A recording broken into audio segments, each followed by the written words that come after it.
नमस्कार दोस्तों।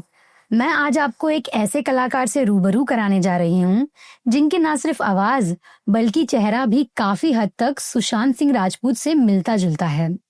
लेकिन रुकिए, हमें शायद ऐसा कहना चाहिए कि सुशांत सिंह राजपूत का चेहरा उस कलाकार से मिलता था। यकीन नहीं हो रहा तो चलो आप खुद इस वीडियो को देख लो, आपको खुद ब खुद यकीन हो जाएगा।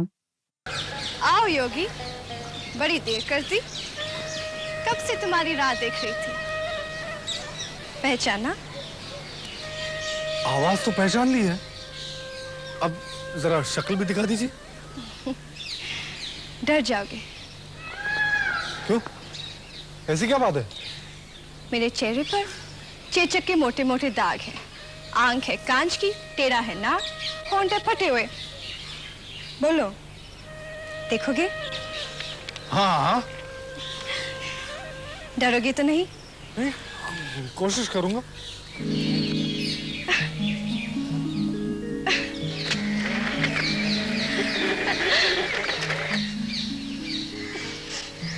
बॉय ओ बॉय,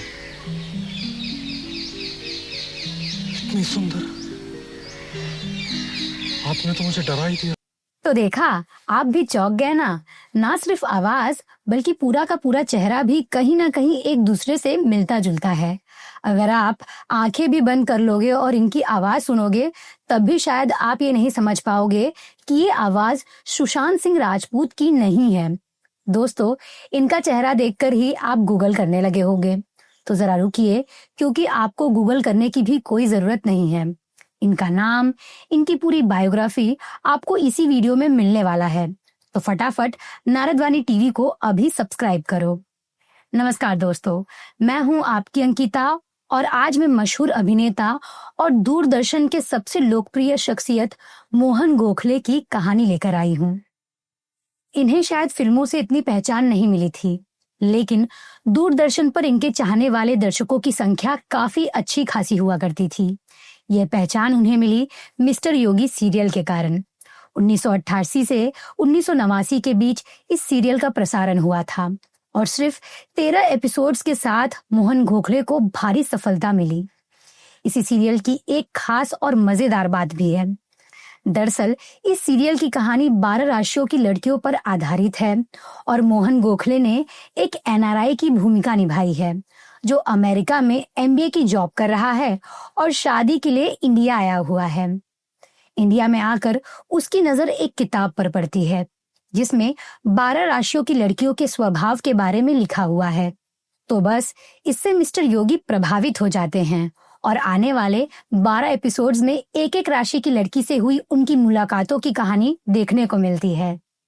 दोस्तों, ये कहानी बड़ी ही मजेदार है और खास बात ये भी है कि कुछ एपिसोड्स आपको YouTube पर भी मिल जाएंगे।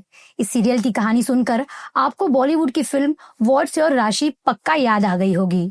तो मैं आपको बता दूं कि इस फिल्म की कहानी मिस्टर योगी से ही ली गई है। मिस्टर योगी के अलावा भी मोहन गोखले का बहुत सारे सीरियल्स में बोलबाला था। उनमें लेखू नाम का सीरियल शामिल है। इस सीरियल के एपिसोड्स भी आपको कहीं नहीं मिलने वाले, इसलिए गूगल या यूट्यूब पर सर्च करके अपना समय न बर्बाद करें। तुम्हें कैसे मालूम?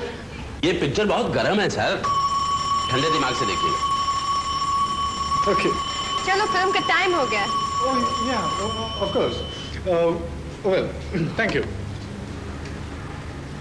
क्या तुम्हारा अहमदाबाद में कोई जुड़वा भाई तो नहीं? दोस्तों, अगर आप भी शक्तिमान के फैन हैं तो आपको भी इनविजिबल मैन का किरदार जरूर याद होगा।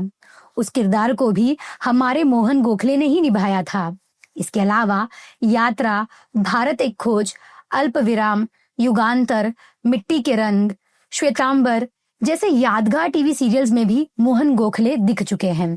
कभी कभी तो मुझे ऐसा लगता है कि अगर मेरा भी जन्म 1980 के जमाने में हुआ होता तो मैं भी शायद उन यादगार सीरियल्स को याद कर पाती। हकीकत रेत की तरह मुट्ठी से निकल जाती है, किस्मत फट के हाथ में आ जाती है और ये इश्क सोडा वाटर के झाग की तरह बैठ जाता है। खैर, अब क्या ही कर सकते हैं। इन सीरियल्स को देखने के लिए हमें दूरदर्शन के आर्काइव डिपार्टमेंट पर निर्भर रहना पड़ेगा। अब मोहन गोखले की महिमा मंडन खत्म करते हैं और उनकी बायोग्राफी की तरफ चलते हैं। लेकिन उससे पहले मैं एक सवाल पूछना चाहूंगी, खास करके उन लोगों से जिन्होंने मोहन गोखले के सारे सीरियल्स देखे हैं। क्या आपको नहीं लगता कि शाहरुख खान मोहन गोखले की कॉपी करते हैं? इस सवाल का जवाब जरूर ईमानदारी से कमेंट बॉक्स में देना। अनिला कामदार है। व्हाट? अनिला कामदार? मतलब वो हेयर ब्रश वाली? वही। ओह। 7 नवंबर 1953 को पुणे में जन्मे मोहन गोखले का सिनेमा से गहरा नाता तो जरूर था। उनके पिताजी वसंत गोखले एक जाने माने पत्रकार और सकाल जैसे प्रतिष्ठित अखबार के संपादक थे। उनके भाई संजय गोखले भी अपने क्षेत्र में सक्रिय रहे थे, लेकिन मोहन जी का पहला प्यार तो मंच था। पुणे के फर्गसन कॉलेज के दिनों में ही नाटकों ने उन्हें अपनी ओर खींच लिया था। इसलिए तो फिल्मी पर्दे पर आने से पहले उन्होंने थिएटर की दुनिया में खूब नाम कमाया।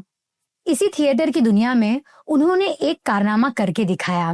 क्या आपको पता है कि नाना पाटेकर को स्टेज पर किसने उतारा? कोई और नहीं, हमारे मोहन गोखले ने ही। जी हाँ दोस्तों, उस मराठी नाटक का नाम था भाव मुरार राव। इस नाटक को लिखा था महान लेखक विजय तेंदुलकर ने। थिएटर के अलावा कुछ हिंदी फिल्मों में भी मोहन गोखले ने कमाल के किरदार निभाए थे, जैसे कि स्पर्श, आदत से मजबूर, मोहन जोशी हाजिर हो, मिर्च मसाला और हीरो हीरालाल। इसके अलावा उन्होंने एक गुजराती फिल्म भवनी भवाई और एक अंग्रेजी फिल्म मिसिसिपी मसाला में भी काम किया था। You know about whiplash? He'll say, when she hit my car, my neck got a jhatka and my spine is damaged forever. And so I am suing you for just $1 million. चलिए अब उनके निजी जीवन पर नजर डालते हैं। उन्हें जरा और करीब से जानने के लिए आप इस तस्वीर को देखिए। हाँ, इन्हें आपने सब टीवी के कई सारे सीरियल्स में देखा होगा। इनका नाम है शुभांगी गोखले और ये मोहन गोखले की पत्नी हैं। अब आपके मन में सवाल आया होगा कि इतने जबरदस्त कलाकार आजकल कहाँ गायब हैं? लेकिन ये जानकर आपको दुख होगा कि इतने बेहतरीन कलाकार ने साल 1999 में ही इस दुनिया से विदाई ले ली थी। 29 अप्रैल 1999 को वे कमल हासन की हे राम फिल्म की शूटिंग कर रहे थे और रात के समय हार्ट अटैक के कारण उनका देहांत हो गया। आपको ये भी बता दूं कि वे शराब और सिगरेट का हद से ज्यादा सेवन करते थे। शायद इसी के चलते वे मात्र 45 की उम्र में हम सबको छोड़कर चले गए। मराठी फिल्म इंडस्ट्री में आज भी उन्हें याद किया जाता है और उनकी बेटी सखी गोखले भी कुछ फिल्मों में दिख चुकी हैं। वीडियो के आखिर में मैं आपकी एक गलतफहमी तोड़ना चाहूंगी। आपने जब मोहन गोखले को गूगल पर सर्च किया होगा तो आपने देखा होगा कि गूगल विक्रम गोखले को उनका भाई बता रहा है, लेकिन ये बात सरासर गलत है। मोहन गोखले और विक्रम गोखले के बीच कोई भी संबंध नहीं था। इस बात का खुलासा खुद सुमित राघवन ने सोशल मीडिया प्लेटफॉर्म एक्स के जरिए किया था। आपको ये कहानी कैसी लगी हमें कमेंट बॉक्स में जरूर बताएं। वीडियो पसंद आया हो तो इसे शेयर भी जरूर कीजिएगा और हमारे चैनल नारदवानी टीवी को सब्सक्राइब करना ना भूलें।